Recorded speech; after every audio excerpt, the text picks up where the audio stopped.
శ్రీగురుభ్యో నమ. స్మృతిపురాణానాం ఆలయం కరుణాలయం నమామి భగవత్పాదం శంకరం లోకశంకరం. అజ్ఞానాం జాహ్నవీతీర్థం విద్యాతీర్థం వివేకినాం సర్వేషాం సుఖదం తీర్థం భారతీతీర్థమాశ్రయే. విద్యా వినయ సంపన్నం వీతరాగం వివేకినం వందే వేదాంత తత్వజ్ఞం విధుశేఖర భారతీం. ముఖ్యంగా దక్షిణాన శ్రీ శారదా పీఠాధీశ్వరుల దివ్య ఆశీస్సులతో ఎడతోరి యోగానంద సరస్వతి స్వామివారి పీఠాధీశ్వరులైనటువంటి శంకర భారతి స్వామివారి యొక్క సమక్షంలో మే 8న సాయంత్రం 5 గంటలకు ఎగ్జిబిషన్ గ్రౌండ్ హైదరాబాద్లో లక్ష గళార్చన సౌందర్యలహరి పారాయణ కార్యక్రమం జరగబోతున్నది. ఈ కార్యక్రమం ప్రత్యేకంగా లోకక్షేమాన్ని కాంక్షిస్తూ చేయడం జరుగుతున్నది. తో పాటు శ్రీ శ్రీ శ్రీ జగద్గురు ఆది శంకరాచార్య భక్త సమాజం వారు మే 2 నుంచి 12వ తేదీ వరకు ఆది శంకర జయంతి మహోత్సవాల కార్యక్రమాన్ని కూడా జరుపుతున్నారు. ఈ కార్యక్రమంలో యతి స్వరూపులైనటువంటి శంకరాచార్య ఆధ్యాత్మికవేత్తలు, ప్రముఖ రాజకీయ నాయకులు అందరూ కూడాను పాల్గొంటున్నారు. ముఖ్యంగా ఈ అన్ని కార్యక్రమాలతో పాటు లక్షగళార్చన అనేది ముఖ్యంగా ఈ కార్యక్రమానికి హైలైట్గా తెలియజేస్తున్నాం. ఈ కార్యక్రమం సుమారుగా 11 నెలల క్రితం దీనికి శంకర భారతి స్వామి హైదరాబాద్ విచ్చేసే సందర్భంలో చేయాలని అనుకున్నాం. గత సంవత్సరం నవంబర్ డిసెంబర్లో ఈ కార్యక్రమానికి అనుకున్న ఈ కరోనా కారణంగా దాన్ని పోస్ట్పోన్ చేస్తూ ప్రస్తుతం ఈ 8వ తారీఖు చేయడం జరిగినది.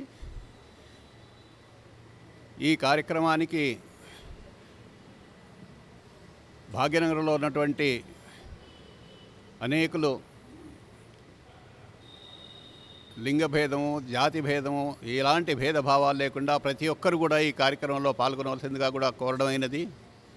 ఈ కార్యక్రమానికి ముఖ్యంగా భాగ్యనగరంలో శ్రీమతి సుధాస్వామి గారు, తల్లాప్రగడ రమాదేవి గారు, ఇంకా అనేకులు ఈ కార్యక్రమంలో గత 9 నెలల నుంచి అవిరాళంగా కృషి చేస్తున్నారు.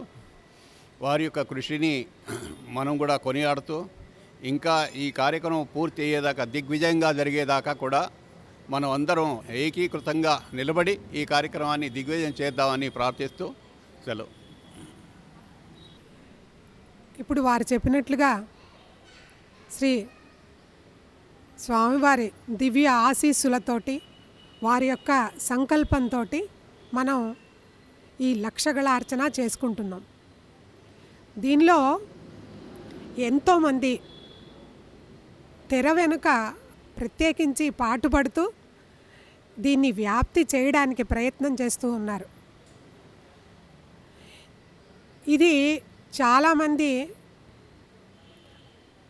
ఆన్లైనా ఆఫ్లైనా అని కూడా అడుగుతూ వస్తూ ఉన్నారు, ఇందులో శ్రద్ధగా పాల్గొనాలనేటువంటి ఉద్దేశంతో.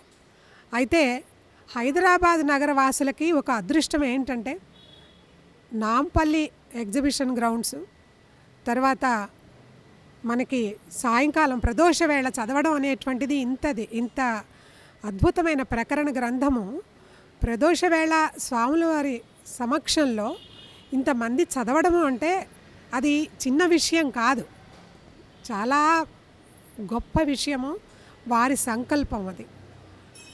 అందుచేత అది కూడా ప్రత్యేకంగా శంకర జయంతి తర్వాత రాబోయేది. ఇంకో ముఖ్యమైన విషయం ఏమిటంటే ఇది ఆన్లైన్ ద్వారా కూడా కనెక్ట్ కావచ్చును. ఎందుకంటే దూర ప్రాంతాల్లో ఉండే వాళ్ళకి కానీ, దేశ విదేశాల్లో ఉండే వాళ్ళకి కానీ తప్పకుండా ఈ కార్యక్రమంలో పాల్గొవాలని చెప్పే కోరిక చాలా ఉన్నది. ప్రతి ఒక్కళ్ళు దాన్ని వ్యక్తపరుస్తున్నారు, ఎంతో ఆనందకరమైన విషయం. అందుచేత వీరందరూ కూడా ఆ రోజు ఆన్లైన్లో పార్టిసిపేట్ చేయొచ్చును.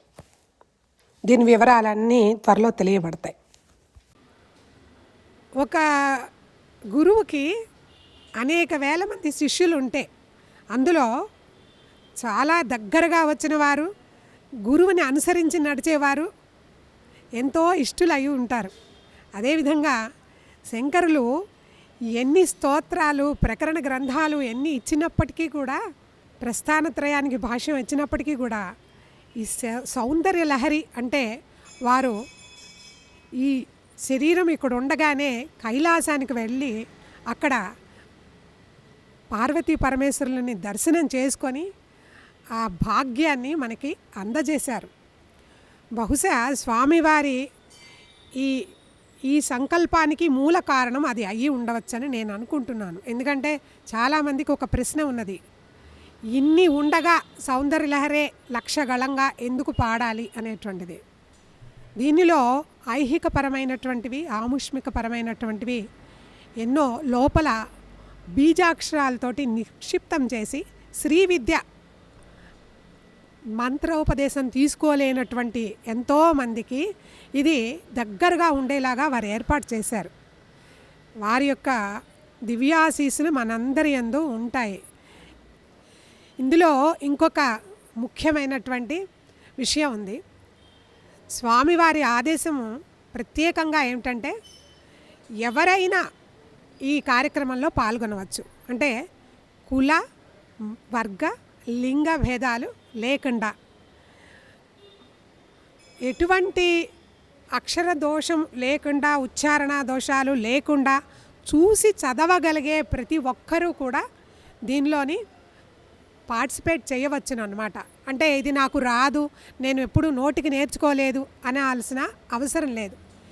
దీనికి కారణం ఇంకొకటి కూడా ఉంది. ఇప్పుడు మనకి ఈ జీవి ఎంత ప్రయత్నం చేసినా భయంతోనే బతుకుతూ ఉంటాడు. భగవంతుడి మీద ఒక ఓదార్పు కోసం అని చెప్పి భగవంతుడిని స్మరిస్తూ ఉంటాడు. అయితే దీనిలో ఏం చేశారంటే ఫలితాలు ఇచ్చారు, ఫలాలు. ఒక్కొక్క శ్లోకము ఇన్నిసార్లు మనం పారాయణ చేసేటట్లయితే సర్వకామనా సిద్ధి, ప్రకృతి విజయం, అలాగే సరస్వతి కటాక్షము, అలాగే దీర్ఘ సుమంగళిత్వం, అలాగే పుత్ర సంతాన ప్రాప్తి, అంటే పిల్లలు కలగని వారికి, అనారోగ్యాలు ఉన్న వారికి, ఈ రకంగా ప్రతిదీ మీరు 1వ శ్లోకం నుంచి 100వ శ్లోకం దాకా చూస్తే ప్రతి శ్లోకానికి కూడా మనకి ఒక ఫలితాన్ని ఇచ్చారు. ఇదే ఎందుకు చదవాలి, మనం ఎందుకు చదవాలి అంటే మనకి కోరికలతోటి మనం ఉన్నాం కాబట్టి, ఇది భోగాయతనం అంటారు కదా. ఈ దేహానికి ఎన్నో కోరికలు ఉన్నాయి కాబట్టి ఈ కోరికల్ని కూడా సాఫల్యం చేసుకునేందుకు ఇదొక అవకాశంగా, ఇది మనం పఠించిన నాడు 1,00,000 మందితో కలిసి పఠించిన నాడు మన యొక్క కోరికలు కూడా అన్నీ నెరవేరుతాయనేటువంటి భావన కూడా ఇందులో మనం జోడించుకోవచ్చని నా అభిప్రాయం.